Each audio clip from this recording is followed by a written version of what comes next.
आय कुले इधर आओ। काने सुनता नहीं क्या? इधर आओ।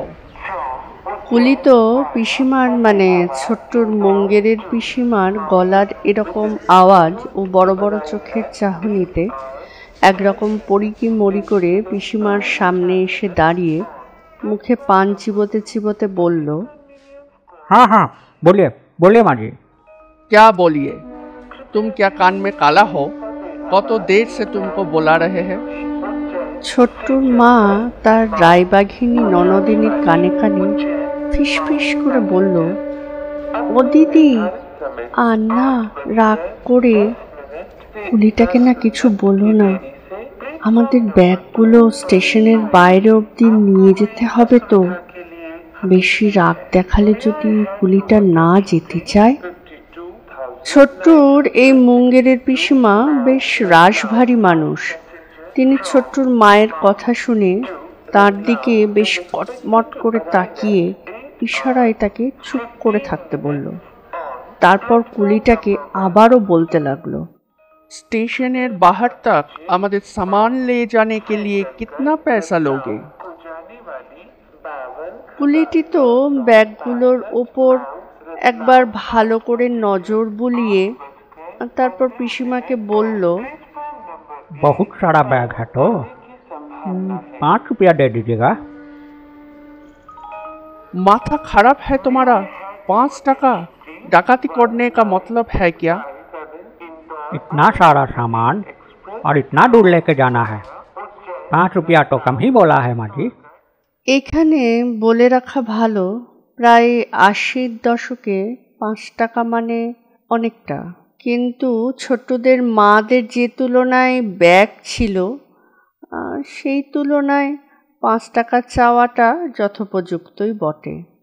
ভালো মতন দর কষাকষি করতে করতে শেষ পর্যন্ত 3.5 টাকায় কুলিটি মালগুলি ঘাড়ে মাথায় চাপিয়ে 2 হাতে গলায় ঝুলিয়ে স্টেশনের বাইরে ছোট্টুর মামাবাবুর গাড়ি অবধি পৌঁছে দিল। কুলিদের কাজই হচ্ছে প্যাসেঞ্জারদের মাল বয়ে নিয়ে যাওয়া। তবে এই কুলিটিকে স্টেশন চত্বরের বাকি প্যাসেঞ্জাররা একবার করে ঘাড় ঘুরিয়ে দেখছিল। কুলিটির পিছন পিছন প্রথমে পালের গোদা মুঙ্গেরের পিসিমা, আর তারপর তাকে অনুসরণ করে ছোট্টুর মা, ছোট কাকিমা, মেজো কাকিমা, ছোট পিসিমা, মানে গোটা মহিলা ব্যাটালিয়নই বলা যায়। তবে পুরুষ বলতে একমাত্র ছোট পিসমশায়, সেও আবার মুঙ্গেরের পিসিমার ভয়েই সারাক্ষণ ততরষ্ট। সকলেই লাইন ধরে চলছিল। মুঙ্গেরের পিসিমা প্রায় বছর 10 হলো পিসমশায়ের মৃত্যুর পর থেকেই কলকাতায় তার ভাইদের কাছেই থাকতে শুরু করে। একমাত্র মেয়ে, এই বছর 5 হলো তার বিয়ে হয়ে গেছে। মুঙ্গেরে না থাকলেও জোড়াতালির হিন্দি সুযোগ পেলেই পিসিমা ভালোই চালিয়ে যান। আর দর কষাকষি ভাঙাচোরা হিন্দি বলতে পারার জন্য তিনি বিশেষ গর্ববোধও করেন। সেই যুগেও তিনি ক্লাস 8 অবধি পড়াশোনা করেছিলেন। তারপরে ওই 15-16 বছর বয়সে তার বিয়ে হয়ে যায়। তবে তার স্বামী বেশ আধুনিক মানসিকতার মানুষ ছিলেন।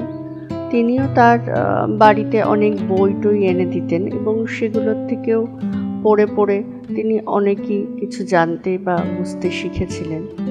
আর এক কথায় মুঙ্গেরের এই পিসিমা খুব বিদুষী মহিলা ছিলেন। ছোট্টুর মামারা বেশ কয়েক পুরুষ ধরেই বেনারসে বসবাস করে। সেও ছোটবেলার থেকেই মামার বাড়িতেই মানুষ, যদিও এখন কলেজে থাকার জন্য তার মামার সাথে সে তার মাদের নিতে আসতে পারেনি স্টেশনে। মুঙ্গেরের পিসিমা রোজই একরকম ভোরবেলায় গঙ্গায় চান করতে যান। সঙ্গে অবশ্য ছোট্টুর মা আর ছোট পিসিমাও যান। তবে ঘটনার দিন পিসিমার ইচ্ছা হয়েছিল যে তিনি আগে মর্নিং ওয়াক করে তারপর চান করবেন। তাই তার বাকি সঙ্গী সাথীরা পরেই যাবে ঠিক হলো। যেহেতু ছোট্টুর মামার বাড়িতে এর আগেও তিনি এসেছেন কয়েকবার, তাই বেনারস জায়গাটিও তার কাছে একেবারেই নতুন নয়। আর তার ওপর তিনি যেরকম ধরনের মানুষ, বরং তার সাহসেই বাকিরা একরকম চলাফেরা করে থাকেন।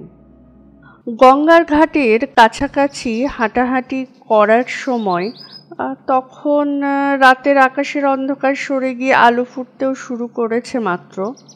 এরকম একটি সময়ে পিসিমার কানের কাছে কে যেন ফিসফিস করে বলে উঠল, রে ভব, কেমন আছিস?